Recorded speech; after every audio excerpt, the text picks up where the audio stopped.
जय हिंद, वंदे मातरम। गर्मी के मौसम में लोगों का दिमाग खराब होते देर नहीं लगती। और जाहिर सी बात है, जब दिमाग खराब होता है तो इंसान सोच समझ भी नहीं पाता कि हम क्या बोल रहे हैं।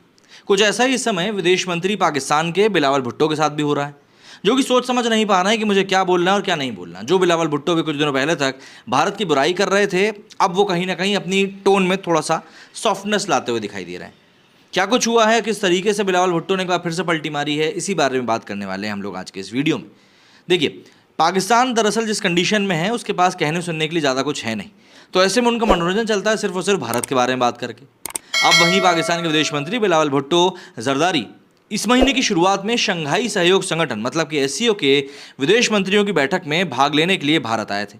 उनका ये दौरा भारत और पाकिस्तान दोनों मुल्कों में काफ़ी चर्चा में रहा था, लेकिन अब बिलावल ने अपने भारत दौरे को लेकर कहा है कि उनका ये दौरा पाकिस्तान के लिए बहुत पॉजिटिव और सफल रहा है। बिलावल ने संसद की विदेशी मामलों की स्थायी समिति की एक बैठक को संबोधित करते हुए कहा है कि यह पाकिस्तान के लिए ज़रूरी था कि उसके मामले और दृष्टिकोण को न सिर्फ भारत के सामने बल्कि एससीओ के अन्य सहयोगी देशों के सामने भी रखा जाए। उन्होंने कहा कि जहां तक कश्मीर मामले का सवाल है, भारत और पाकिस्तान के द्विपक्षीय मुद्दों और साथ ही साथ बहुलवाद की जिम्मेदारियों का सवाल है। भारत दौरे के बाद मेरा निष्कर्ष यह है कि एससीओ में हिस्सा लेना काफ़ी पॉजिटिव और काफ़ी सक्सेसफुल रहा। उन्होंने समिति को बताया कि हमने सोचा था कि हमें पाकिस्तान के नज़रिए को न सिर्फ भारत के सामने बल्कि अन्य देशों के सामने भी रखना चाहिए। बता दें कि बिलावल एससीओ की बैठक में हिस्सा लेने के लिए 4 मई को गोवा आए थे। ये 2011 के बाद किसी पाकिस्तानी विदेश मंत्री का पहला भारत दौरा रहा था। भारत इस साल G20 की अध्यक्षता भी कर रहा है। देश के विभिन्न राज्यों और केंद्र शासित प्रदेशों में ये बैठकें चल रही हैं।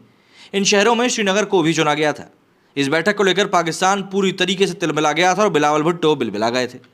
इन बैठकों को लेकर पाकिस्तान के विदेश मंत्री बिलावल भुट्टो जरदारी ने तब कहा था कि अंतर्राष्ट्रीय समुदाय ने कश्मीर में भारत की बर्बरता पर आंखें मूंद रखी। बिलावल ने कहा कि भारत कश्मीर में बैठक की मेज़बानी कर G20 अध्यक्ष के रूप में अपनी स्थिति का दुरुपयोग कर रहा है। यह विश्व के मंच पर भारत के अहंकार का एक और प्रदर्शन है। 1947 में दोनों देशों के आज़ाद होने के बाद से ही रिश्ते तनावपूर्ण रहे। दोनों देश अब तक 3 लड़ाइयाँ लड़ चुके हैं। इनमें से 2 युद्ध कश्मीर के लिए हुए। हालांकि बिलावल ने यह नहीं बताया कि ये दोनों ही लड़ाइयाँ ये हार गए। खैर, भारत और पाकिस्तान के रिश्ते के काफ़ी तल्ख भरे रहे। आखिरी बार 2014 में प्रधानमंत्री नरेंद्र मोदी ने शपथ ग्रहण समारोह के लिए पाकिस्तान के तब के प्रधानमंत्री नवाज शरीफ को भारत बुलाया था। उनके बाद से किसी भी पाकिस्तानी नेता ने भारत का दौरा नहीं किया। हालांकि इसके बाद 2015 में प्रधानमंत्री नरेंद्र मोदी नवाज शरीफ की नातिन महरूनिसा की शादी में शामिल होने पाकिस्तान पहुंचे थे। उसी दिन नवाज शरीफ का जन्मदिन भी था। प्रधानमंत्री मोदी का यह दौरा अचानक हुआ था। 2016 में इसके बाद उरी हमला और फिर 2019 में पुलवामा हमले के बाद रिश्ते बिगड़ते चले गए। पुलवामा हमले के बाद दोनों देशों के बीच जंग जैसे हालात बन गए थे।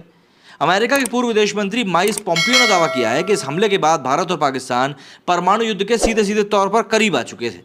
लेकिन देखिए, पाकिस्तान सुधरा फिर भी नहीं। जिस तरह की उसकी हरकतें हैं, वो ये ज़रूर जानता है कि भारत ने उसको पूरी तरीके से आउटसाइड कर दिया है दुनिया के सामने। बट उसके बावजूद भी क्या पाकिस्तानी सुधर रहे हैं? नहीं, क्योंकि इनके पास कुछ और करने के लिए है ही नहीं, कमाई के जरिए ही नहीं। आप अपनी जीडीपी को बढ़ा नहीं पा रहे हो और आप बोलते हो कि भारत हमसे बच के रहे। बस सोच तो लो 2 मिनट के लिए कि क्या बोल रहे हो यार।